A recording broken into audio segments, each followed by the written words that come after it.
Bienvenue sur Comme3Com, le rendez-vous produit par le blog wowcomcebo.fr. Aujourd'hui, on va décortiquer un peu comment organiser un webinaire qui tienne la route. Bonjour. Et oui, c'est vrai que c'est un outil de plus en plus utilisé, que ce soit pour partager des connaissances ou même pour présenter des produits, des services. Absolument. Et ça permet de créer un lien assez direct avec une audience, ce qui est intéressant. Tout à fait.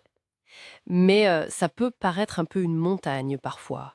L'idée, c'est peut-être de décomposer ça en étapes pour que ce soit plus abordable. Bonne idée. Alors, par quoi on commence? J'imagine qu'il faut savoir pourquoi on fait ce webinaire. Bah oui, c'est vraiment le point de départ. L'objectif, est-ce que c'est pour la notoriété, pour de la formation pure, pour générer des prospects, peut-être même vendre quelque chose? D'accord. Et clarifier ça, ça aide pour toute la suite, j'imagine. Ah oui, carrément. Sans objectif clair, comment dire, on navigue un peu à vue pour le contenu, pour la promo, enfin, pour tout.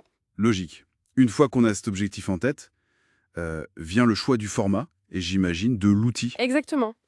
Il y a plusieurs formats possibles. En direct, c'est bien pour l'interaction, ou alors préenregistré si on veut un truc nickel, très maîtrisé. Mhm. On peut faire une présentation classique, type conférence, une interview, une démo produit. Ça dépend vraiment de l'objectif et du public qu'on vise. Et la plateforme technique, Zoom, GoToWebinar, il y en a pas mal, non? Oui, ce sont les plus connus. Webex aussi. Il faut regarder ce qu'elle propose.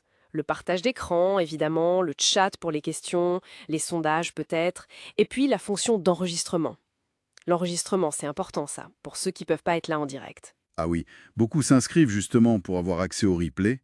Ok, donc on a l'objectif, le format, l'outil. On en vient au cœur du réacteur, le contenu. Il faut qu'il soit comment? Il doit répondre à la promesse avant tout, apporter de la valeur, quelque chose d'utile aux participants. Utiliser des visuels, ça aide beaucoup. Des images, des graphiques. Oui, des vidéos courtes, pourquoi pas, pour rendre ça plus dynamique, et puis être clair, concis, aller à l'essentiel. Pas de blabla inutile. Voilà. Et ne pas oublier un appel à l'action à la fin. Qu'est-ce qu'on attend des participants après le webinaire? S'inscrire à une newsletter, télécharger un document, prendre rendez-vous. D'accord. Contenu prêt. Maintenant, il faut que les gens sachent que ce webinaire existe. La promotion? Oui, c'est une étape importante. On peut utiliser les réseaux sociaux, bien sûr, sa liste d'emails si on en a une. Un peu de pub ciblée peut-être? Ça peut aider, oui. Une page d'inscription simple, claire, qui donne envie. Et ne pas oublier les rappels par email. Juste avant l'événement? Oui, un ou deux rappels. C'est normal d'ailleurs qu'il y ait une différence entre le nombre d'inscrits et le nombre de présents le jour J. Faut pas s'affoler. Bon à savoir.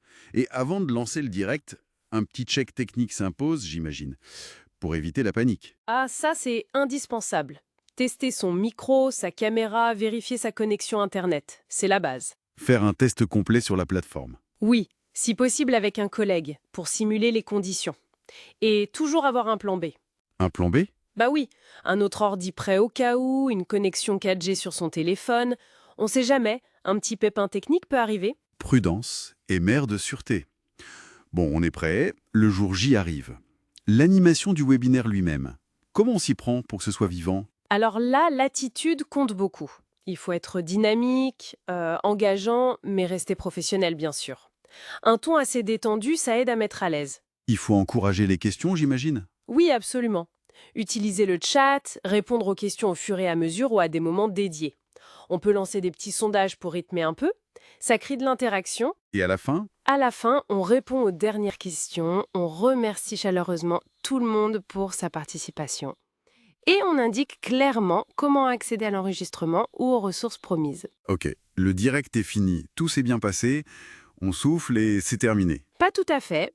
C'est bien de prendre un petit moment pour analyser ce qui s'est passé. Regardez les chiffres. Oui, le taux de participation, le temps moyen de visionnage, les questions qui sont revenues souvent, les retours s'il y a eu un questionnaire de satisfaction. Et ça sert à quoi, concrètement? Et ça aide à comprendre ce qui a bien marché, ce qui a peut-être moins bien fonctionné, et du coup, on peut ajuster, améliorer pour les prochaines fois. C'est comme ça qu'on progresse. Très clair. Donc, si je résume rapidement, on part de l'objectif, on choisit le bon format et la plateforme, on soigne son contenu, on assure la promotion, on blinde la technique, on anime avec énergie et on analyse après coup. C'est ça. Chaque étape découle un peu de la précédente, c'est un processus assez logique en fait, ça forme un tout cohérent. Une petite question pour terminer, une réflexion peut-être.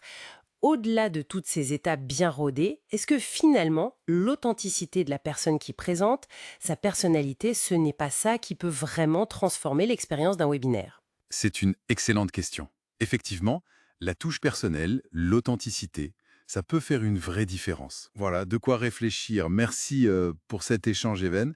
Rendez-vous au prochain épisode